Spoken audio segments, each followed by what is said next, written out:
Okay. All right. Welcome, everyone. We've officially reached quorum, so we can kick off the September commission meeting. I'll start with our ancestral land acknowledgement. I would like to acknowledge the ancestral, cultural, traditional, and unceded territory of the Shoshone, Bannock, and Northern Paiute people on which we are meeting today. And then moving into the agenda, we start with the meeting minutes approval. Has everybody had a chance to read the minutes from here?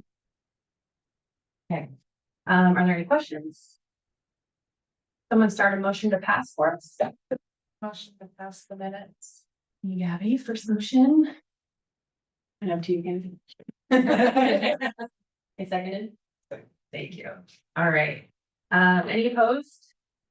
All those in favor? Aye. All right. Motion passes to approve the June meeting minutes. How are we doing so far? Okay. All right, and I know that we have on our agenda that we were going to start with Director Stevens' update, but Jennifer's not able to join us today, so we're going to skip the director's update and go straight to Leona. Are you giving us our public arts update presentation? All right, ready to move? Let's do it.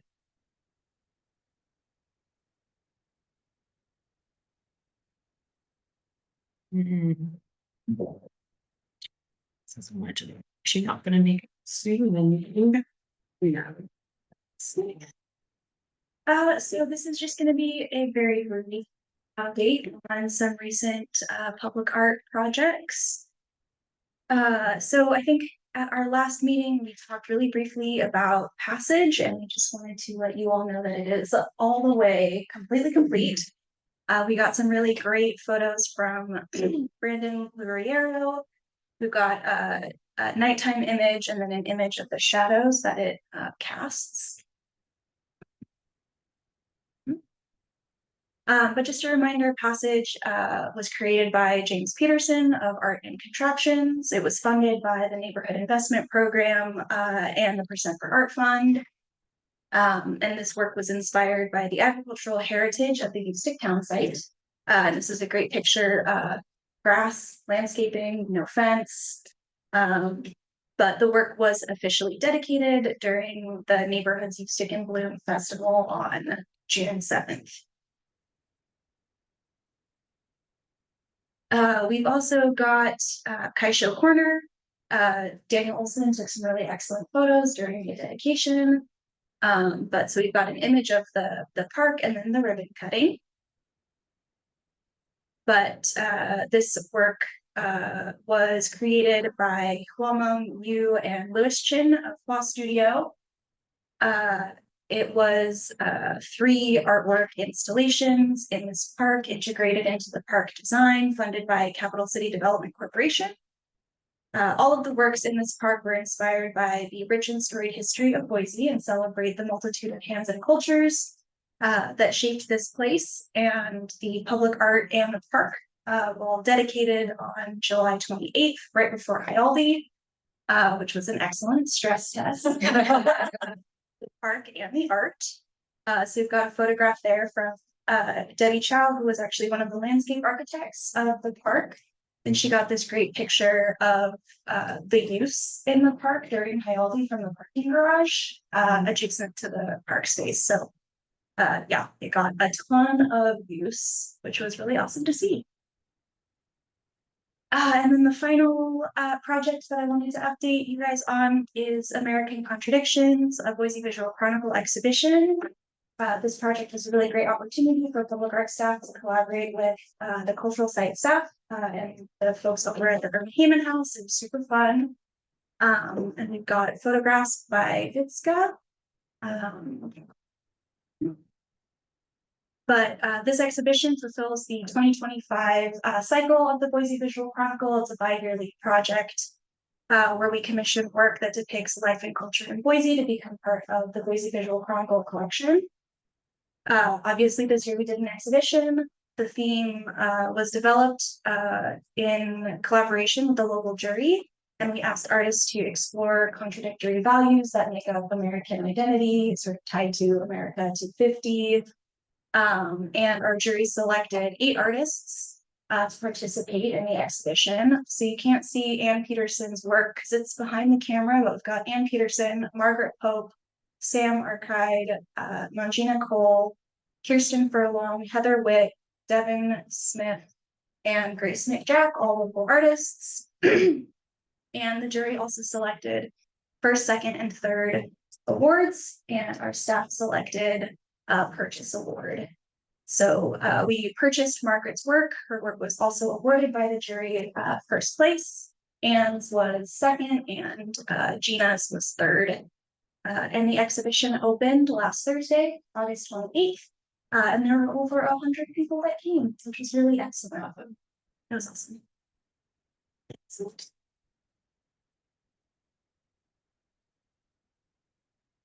Well, Leona, congratulations to all of you on Crucial Corner. I mean, that deadline was amazing. Did it. I can't believe we're ready for biology, but what an important piece to be ready for biology. And the other thing I was thinking, so Stephanie and I just did the artist selection for the airport mural, and as we were talking about such great submissions, one of them, and I love the conversation about like, does this add to the collection in a way? And passages is sort of that stained glass feel, right? So one of, yeah, so I wasn't thinking about that when we were looking at the selections, but we made a good call. We made a good selection, but there were two really good ones to choose from, but one, does this look like part of the collection? And overlap a little bit. So I would always appreciate your guys' memory as to what you have going on in the pieces of neatness. So, but passages is gorgeous. Can't wait to see that. Any other questions? I take it. Okay, cool. Hi everyone. I think we all met, but I would have reintroduced myself in a small way just because I've been with the department for some time, but I am neighbor to the role of grants and operation manager. 7, 8 months, somewhere in there. Yeah, and so it's my first time going through the grant cycle through this lens, and I want to take you a little bit of it. I am going to tell you right now, I'm going to be a bit of a tease because I'm going to tell you about the process, but I'm not actually going to reveal who was actually recommended as worries because they don't know yet. Meeting already with it. It's like one surprise you get to give, right? All right, so first I want to talk about the FY26 grant opportunities. So we have this year, or for FY26, $150,000 funding to distribute, and through a wide variety of conversations, we decided to split this funding into 2 grant opportunities to occur through FY26. So the first being the annual grant program. This is the very much the same program we've been doing for many years now to support organizations and individuals in cultural fields with small grants of $1,000 to $5,000 for their projects. We did hold back $30,000 for a forthcoming America 250 focus grant. So this is going to be very similar to our annual grant, but with that 250 lens to encourage projects that are meant to commemorate and celebrate America's 250th anniversary, but through the lens of these unique groups.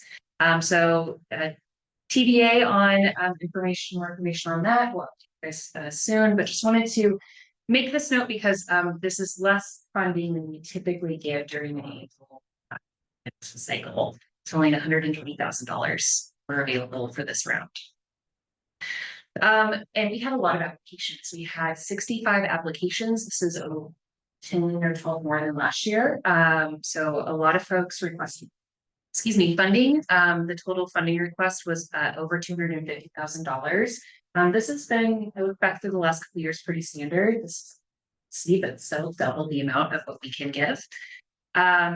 Most applicants did request the highest amount of $5,000. And I think this really reflects the current grant landscape for arts and cultural organizations at the moment.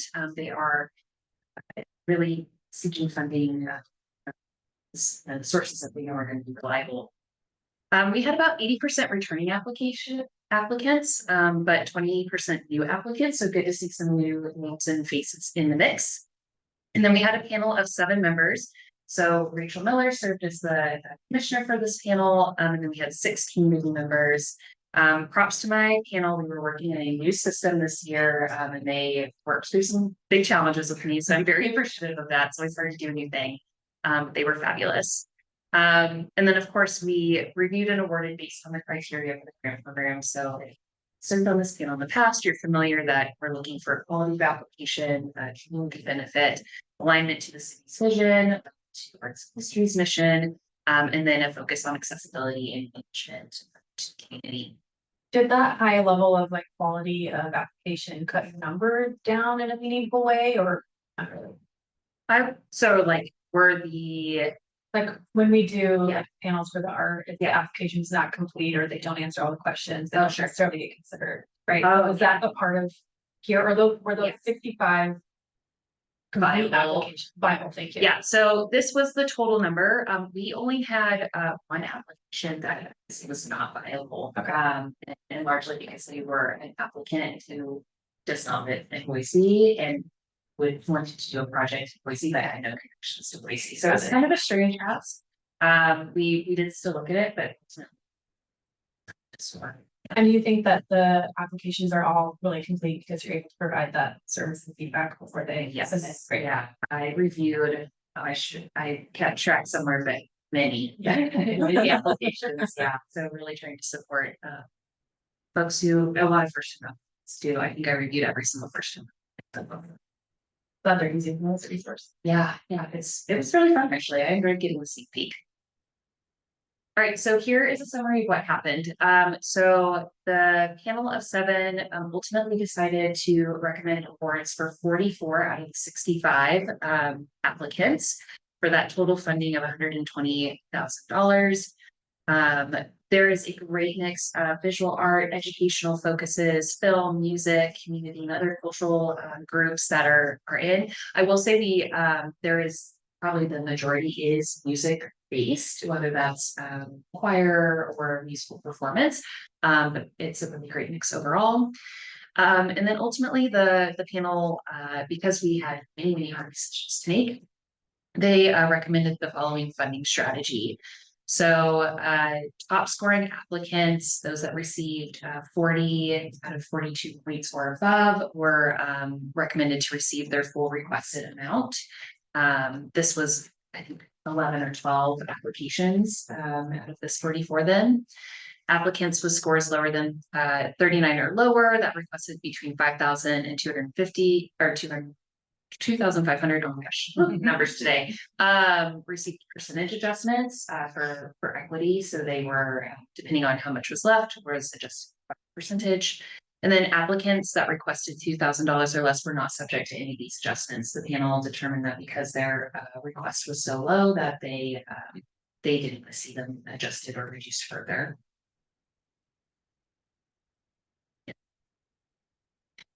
So here's the next steps.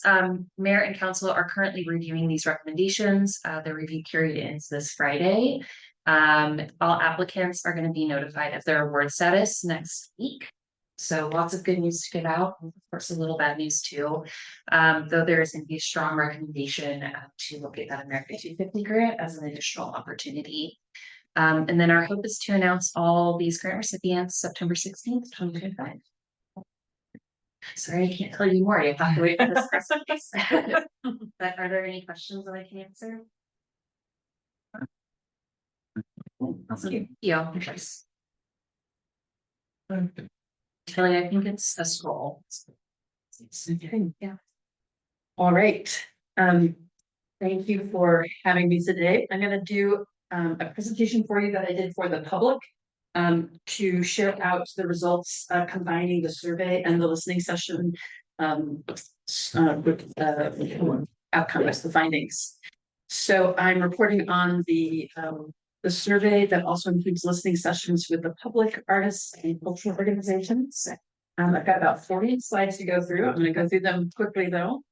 The purpose of the survey and the listening sessions was to assess the cultural landscape from multiple perspectives in preparation of a community-wide program.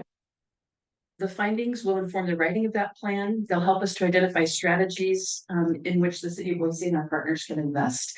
And then lastly, it's to identify how we can strengthen the creative ecosystem for artists, the public, and cultural organizations. So you've seen a couple of presentations on this so far. This one looks at it in a different way. This gives you an overview of how we've grouped it.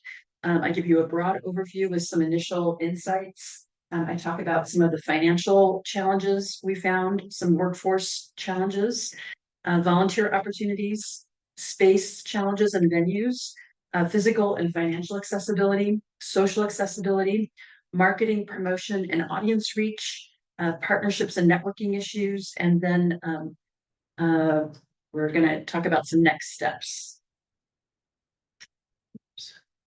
Oops, sorry. Yeah. Okay, so first of all, the survey response overview. We had over 1,000 responses to the survey, which was great. That was done in November of 24. The organizations, we had 127 respondents, which was really high. We were hoping for 100, so we're glad with that number. The words that they provided when we asked them about how they feel about today's arts and cultural scene are predominantly positive, like vibrant, growing, and diverse. We had some comment on some of the difficulties, such as limited and underfunded, insular. So this helps kind of take the temperature for where people feel our community currently is. When asked about the future of the arts and cultural scene, we see aspirational desires such as more diverse or inclusive, accessible, abundant. So these are things to focus on in terms of aspirational goals. We spoke to 77 participants in our listening sessions. We did 3 public sessions, which included one with City of Boise employees, 2 specifically with artists, 4 with cultural organizations, 2 of them being under $100,000 groups and 2 over $100,000 budget groups. And then I did some additional one-on-one interviews with some organizational leaders who couldn't participate. So the insights that I'm sharing with you are from that. When we asked the public members to describe the theme, we found that they responded with words like varied, diverse, and lively. So it was interesting to really understand that the public's response was really about what could they attend and how did they participate as audience members, and that they felt like there was a wide variety of things to participate in. When we asked artists that same question, we could see that they're feeling some issues around funding, that there's underfunded, but also struggling, needing emergent needs, but also things like communal, energetic, right. So there's, from the artists, there was more of a mix of positive and negative experiences that they're having as artists. I also wanted to note this presentation can be available afterwards. I realize I'm running through it fairly quickly.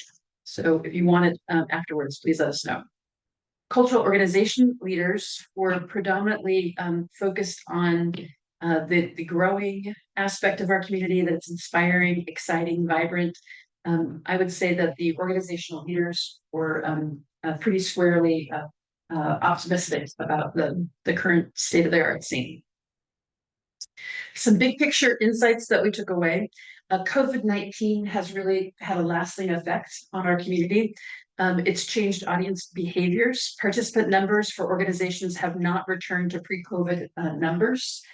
So they're still struggling with that. We also heard from audience members that they note a preference for smaller venues and more neighborhood-based things, and they're staying away from larger crowds.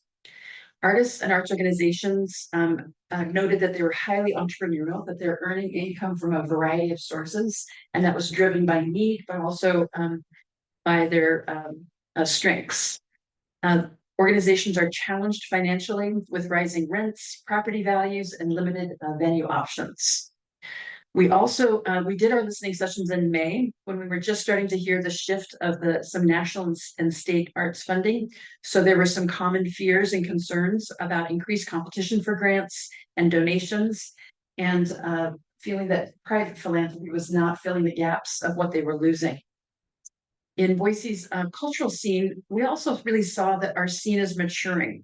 There's a solid base of established organizations that are over 15 years, and then several emerging organizations. I have a graph that shares that last insight. 41% of our respondents were over 20, or organizations over 20 years old. But then we also saw just over 21% new, emerging in the last 5 years with a bell curve of organizations that have been here from 6 to 20 years. So to me, that really shows a maturation of our community to have organizations at different states. We'll start with the financial challenges. This was definitely the top of mind for most organizations. First of all, the arts are under-resourced and they need more access to financial support. That was very clear. There's a lot of financial insecurity, and this is due to some of those audience patterns that we heard about, to a patchwork funding, grant barriers, and limited philanthropic donor engagement. We heard that if they had money, they put it towards operational support, that the rent and salaries is the most difficult things for them to fund, and that the arts are competing with social services for those philanthropy dollars, which makes it difficult. Low visibility and a lack of public understanding of the economic and social value often hinders that giving. So part of it is really values-based and message-based. We also heard that artists and organizations need assistance in cultivating more of a culture of philanthropy. That in Boise, we don't have an ethos that really supports arts philanthropy in the way that some larger cities or eastern cities do. We heard from artists that they're holding multiple jobs and that they really struggle to sustain their practice due to limited funding and support that they get. Artists perceive that civic leaders in the public underestimate the value of their labor and their creative work, and that they will get funding or recognition in larger cities, which makes a lot of them think about moving. So there's some concern that we have about losing our creative workforce. When we look at the budgets of the organizations that responded to our survey, we see that bell curve that was similar to the age of the organization. So we assume that this is somewhat correlated with age. When we asked about their revenue streams, the top revenue streams, number one was grant revenues. So programs like Mackenzie's Leading are seen as ever more important. Individual donations was second at 42%. Ticket sales and admissions, hi Rachel, at 42%. Corporate and business sponsorships came in third. So we get a sense of where their primary dollars are coming from. And this helps us to strategize how we can help support the organizations in their pursuit of funds. When we look at individual artist creative practices, their number one place that they get money for their creative practices is from their services that they're providing, selling their products or their musical, their performance, getting ticket sales. A lot of them have additional occupations that are not related to their creative practice that funds their creative practice. Some represented that they work a job that is in the arts that helps to fund their own creative practice. So there's multiple ways that they're getting support to be able to fund their creative practice. Some noted family support or grants or other savings that are supporting that. In looking at the creative workforce in terms of challenges, what we saw is that Boise lacks a lot of structured pathways for creatives from education to employment in specialized technical or creative jobs that are available locally, but often get filled regionally or nationally. An example of this is being a lighting designer or a tech person at the Morrison Center. So when you come, although there are programs at Boise State, for example, that help learn those skills, how do we get them into those jobs that are available? We found that many creative jobs are part-time, which makes it difficult to fill those roles with qualified candidates due to their part-time nature. When local talent is trained up, they'll often feel like they need to leave to get full-time work elsewhere because of that status. Many local artists, as I noted, work part-time, multiple part-time jobs, which gives them flexibility for their creative practice, but it doesn't provide them the health benefits or other kind of stability that a full-time position might provide. Some needs expressed by the workforce. Number one, artists express the need for business and entrepreneurial training. How do they market their work, do taxes, contracts, pricing, use AI? We heard emerging artists of all disciplines talk about the need for mentorships and filling that gap between education and professional practice. Educational and training specific to Boise opportunities was requested. And then more access to opportunities to connect with peers, to network, to collaborate, to learn from peers. That's often where people get jobs and opportunities, but they need more places to connect. And then lastly, access to healthcare for artists who are working part-time is a big need. Here's a few graphs that talk a little bit about workforce income from creative practice. Over 60% of the artists are making less than 20% of their income from their artistic practices. And those who are making a living are, the median is $20,000. The average reported was $29,840. So they're pretty much on the low end of earning. The highest respondent reported was 99,000, but we don't know if that's from their creative practice or another employment. In terms of employment, this is the graph that shows that the majority reported being self-employed. The next category was not having a creative job, but working in an unrelated field. The next category at 10% are people who are full-time in a creative organization that may or may not be related to their job.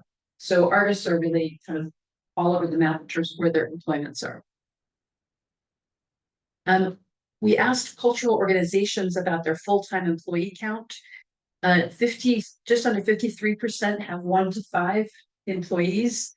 10%, just over 10% has over 20 employees.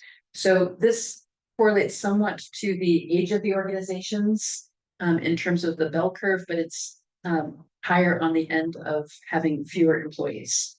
And zero means part-time employees. Zero means that they either part-time employees or they don't have employees at all. They're all It's just volunteers, but would they have one person? not necessarily. Okay.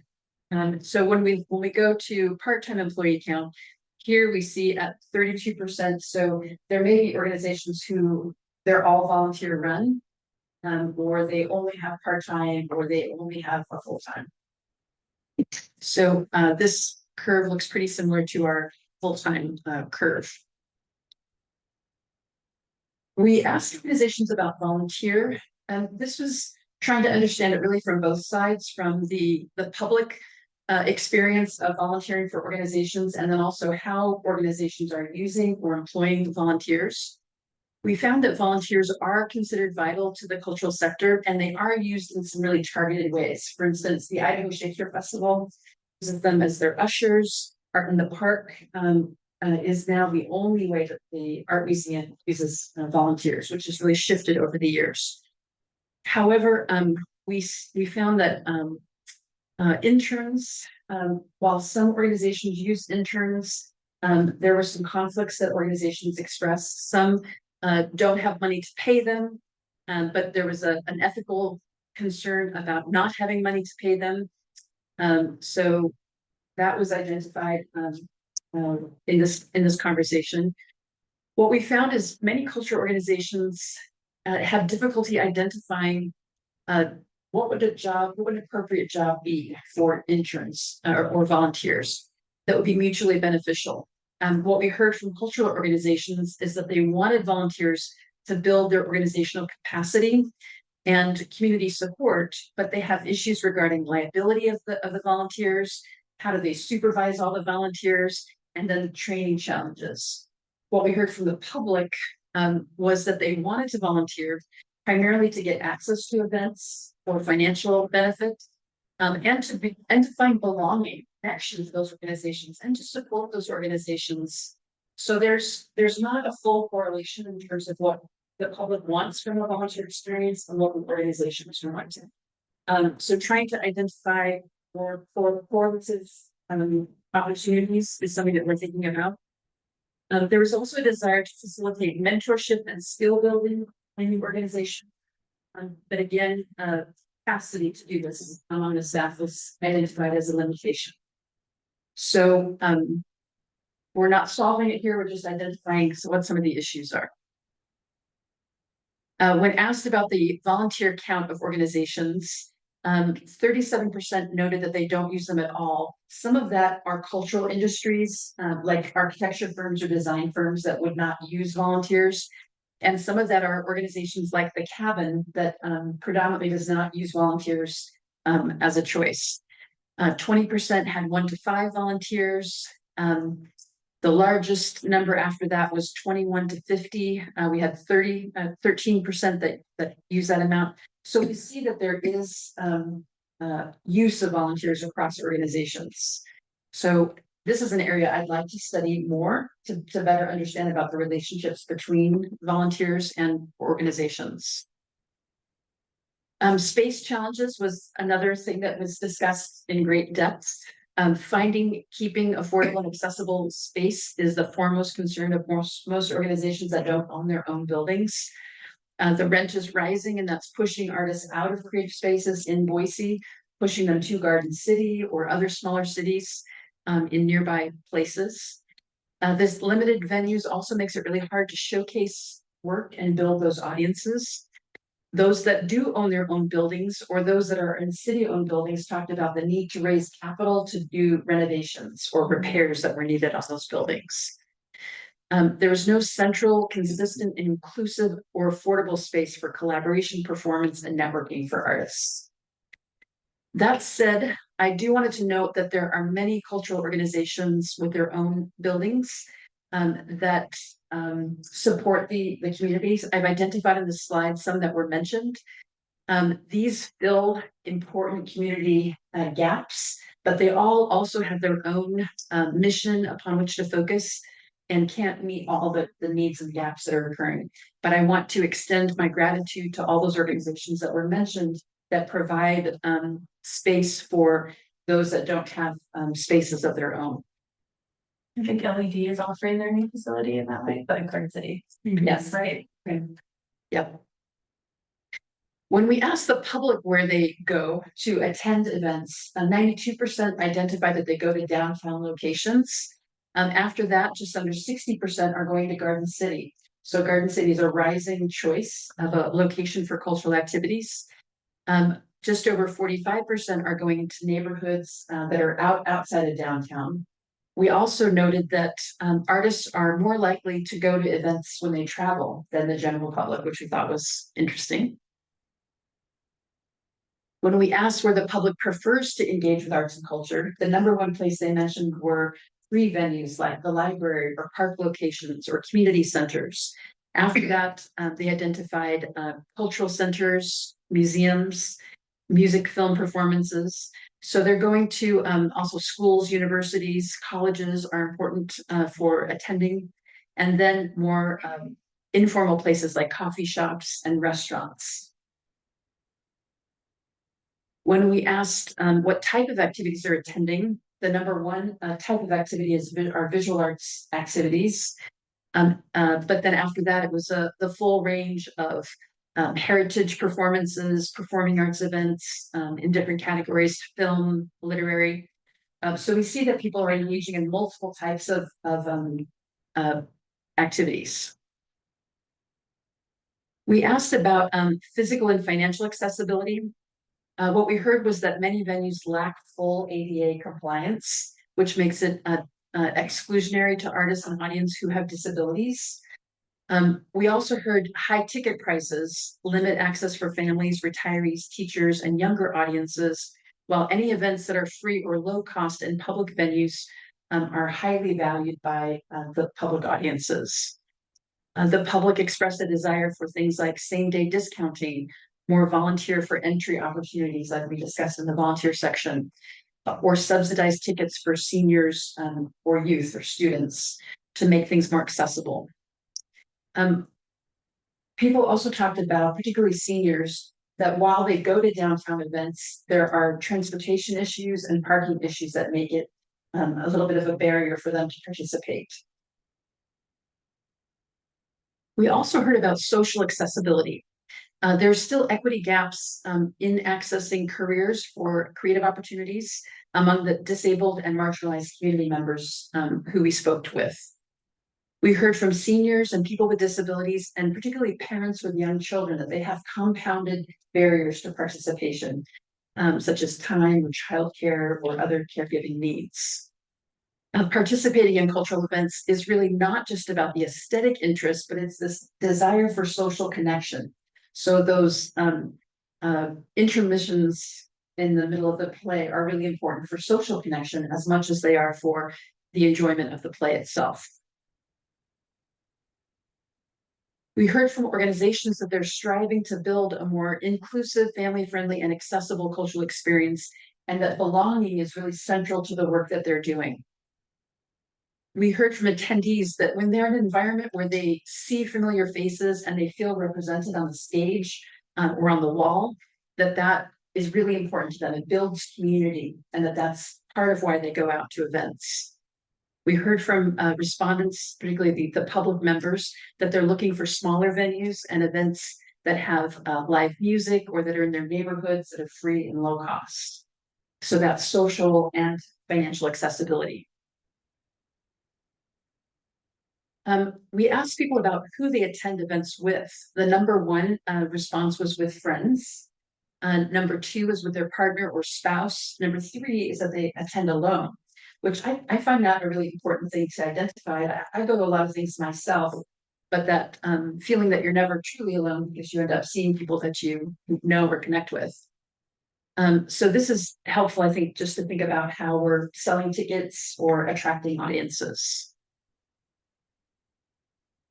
We heard a lot about the difficulty of marketing and promoting and reaching audiences. There's an absence of centralized event listings. Our traditional print methods are no longer functioning in the ways that they used to. So there's also some weak social media returns. People are getting off social media, the algorithms are changing. So people are wondering if that's really the most effective way to reach people. Those fluctuations make it an unreliable tool. Word of mouth was noted as one of the number one ways that people communicate about events. And organizations, when discussing this, agreed that word of mouth reaches people, but it actually has a great cost to it. It takes a lot of time to reach out via email. So it's resource intensive for those organizations to rely on word of mouth. We also talked a lot about how new residents are really difficult to reach because of this fractured marketing.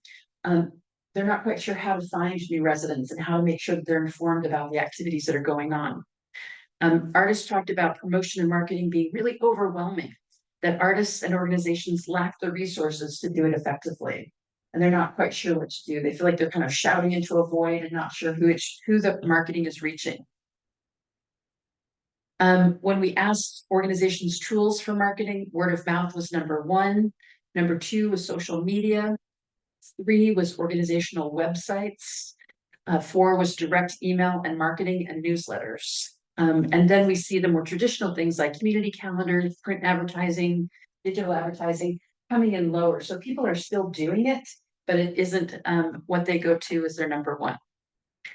And then conversely, when we asked people about how do you find out about events, we found that they are looking to arts organizations' websites and newsletters. So there is some correlation in terms of where people are looking and what organizations are doing. Word of mouth was the number 2.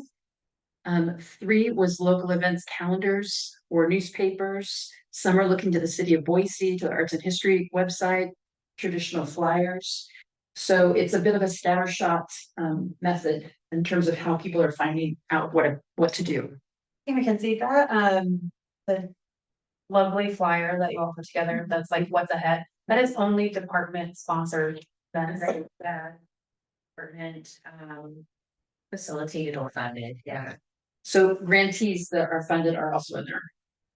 grantees. Yeah, grant organizations. Oh, grantees. Grantees. You got the printers? Yeah, grants. Yeah, so people who get grants. So I'm coming to a close, I promise. This is my last section talking about partnerships and networking. This is something that was talked about by organizations as being really important. However, they're often hindered by time constraints, limited organizational capacity, scheduling issues, the financial risk involved in partnering, and then coordination issues. So organizations talked about they first have to pay attention to their meat and butter, if you will, like what's the run of business and then they look to partnerships, but it's dependent upon their capacity. And that big and small organizations have different cost benefit scenarios in those partnerships. Big organizations talked about a lot of smaller organizations coming to them and expecting access or space.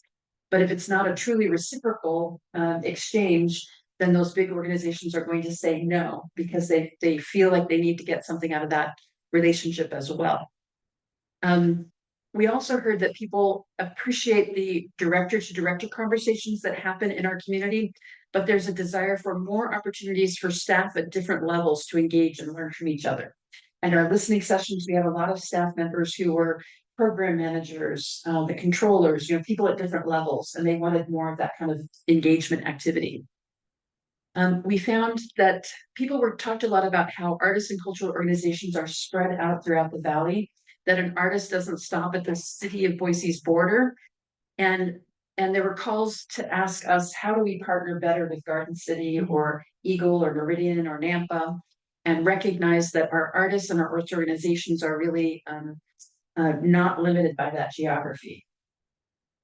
Lastly, leaders and artists expressed gratitude for the opportunity to network, to hear from each other, to offer their thoughts, and want to make sure that that feedback is registered. So that's the meat of the feedback that we received. We are looking at this information at a staff level. I have some additional reports that Jennifer Weibeyer and I are working on that are in greater detail about the listening sessions. We'll have those available in the next couple of weeks. We want to think about how this feedback informs our work, our creative practices, and the participation of audiences. We're developing strategies to try to meet some of the challenges and obstacles that people shared with us. Internally, we're having staff meetings to try to identify our goals for our cultural plan and how they're informed by these findings. And we'll be moving forward with writing the cultural plan with this at the core of what we do. So with that, I'd like to open it up for any questions that you have about that. We have a question out there. Amanda. Hey, Telly. Amanda. Hey, Telly, thanks for a really great presentation. As always. I was curious if you could go into a little bit more depth about what artists meant by mentorship and what they were looking for there. Yes, I think it's, thank you for the question, Commissioner Ashley. I think it's different depending on the discipline that the question's coming from. We heard some artists who are more experienced. For example, we had a flamenco dancer who participated in some of our conversations, and she is really at the top of her discipline form, but she was interested in mentorship in how to be more entrepreneurial about what she does. So there's some that are looking for more mentorship around the business of being an artist. There are others who are looking for, we had some in the musical field who were looking at more direct mentorship about how to break into the music field, or how to have an impact in the publishing world. So I think there's different types of internships or mentorships that people are looking for. And we discussed it from a point of view too, that there's not a lot of structured opportunities. I know that Bosco has set up some mentorship opportunities with some student groups. Maybe it was with backyard artists. So there's some informal mentorships that are occurring, but having more formal opportunities to mentor on specific topic areas or discipline areas was expressed. Thank you. Yeah, thank you. Other questions? I know this is a lot of information.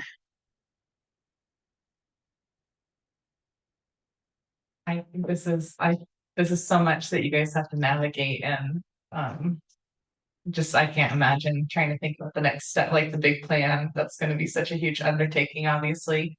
I'm curious, I guess the only question I have is maybe something that you guys aren't at this point yet of discussion, but yeah, the parking, I think, is such a big one. I think it's fascinating, just, obviously for elderly, but I see it with our students that I work with a lot too. And just you know, paying for parking and then having to walk and then trying to be on time to things, so many different layers. So I guess I'm just kind of curious, has there been any preliminary discussion or like ideas about potential solutions or partnerships with like ECHD or things like that?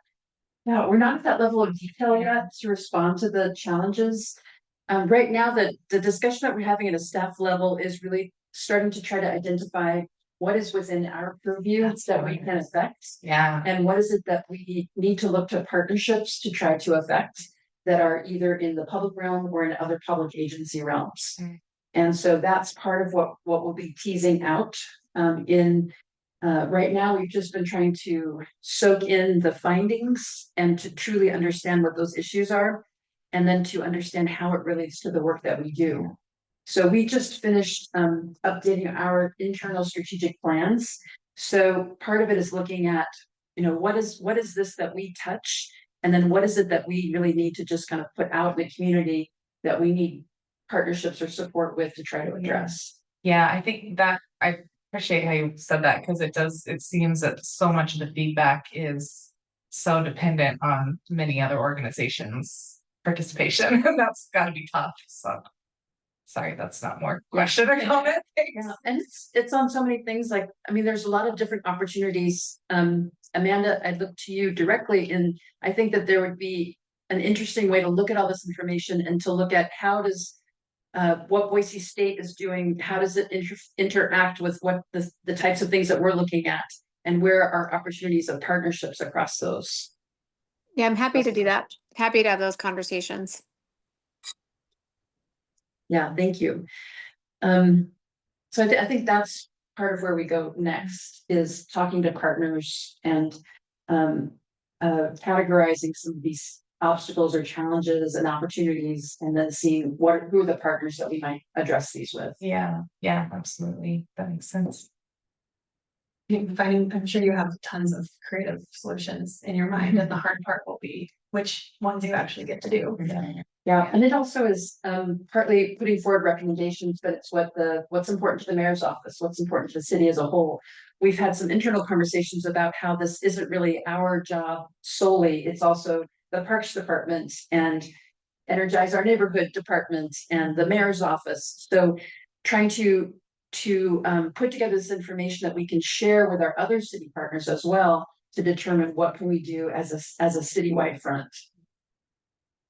I have a question, and this, I'm curious if this is not something you guys are able to do because it could put you in some controversial settings or something, but can you like have a list of like advocacy points that community members can do to help with some of these efforts and work? Or I'm curious what that Like boundary ask is the like. mayor for. Right. Yeah, or even just like here's what, maybe not giving specific names, but like here's what you could advocate for if you know a community or company that support with that advocacy. Yeah, not support with the outcome of your advocacy. I don't know if that makes sense. Sorry to like I think what you're asking is, can we make recommendations so that we're moving together with one voice, which is what we're and who we're asking. And we are having some of those conversations as well. For instance, one of the comments was that the philanthropic environment is not as focused on the cultural environment, and that part of that is, do people value the arts and culture? So could we do an advocacy campaign that's focused on the value of arts and culture to our city? So we're talking about some of those things at a staff level, and we'll see what recommendations we can come forward with. Yeah. But we'd like to involve the commissioners as well in that discussion, and where you'd like us to go as well. Yeah. Well, I could volunteer at OCR to be a test case for whatever talking points you have for arts and history, because we have seen an increase in applications for our corporate giving as well, and regional giving. And I think, you know, we go back and forth between, well, do we fund as much of this as we can, lower levels, or do we really focus on a couple of specific opportunities? And usually that focus is basic needs. So I think that corporations or even private donors feel that conflict of, do I fund this basic need, which is like a food pantry or diapers or something like that, versus a performance. It's just so hard, even for people who see the value, right? I was literally thinking the same thing. I think it's like maybe conversation could be around like, how do you, like creative language to help donors understand that when they fund the arts, they are funding potential basic needs for individuals in the communities, and like, how do we message that? Because same. And to give the same message to the applicants. Yeah, I see a lot of people who don't really know how to speak to that kind of. Community benefit. That, the community benefit, yes. and like, what's the benefit to the corporation for funding it? Yeah. Right, like I think out of the last funding cycle, we looked at 30 applications and only one of them specifically called out, this is a good fit for Idaho Power because. Right, like they don't necessarily have time to take that on Yeah. as part of their application. Yeah, yeah, I think there's so much, even like with our organization and the requests we're making, you know. There's just people want to fund, we have to like message it around. The long-term benefit of helping students who are getting these educations become self-sufficient and contributing back to basic needs of others. And like when we just message it about like education or certain things, we don't get as much interest because of, yeah, everything's so expensive now. We all know. We all know all the things. Yeah.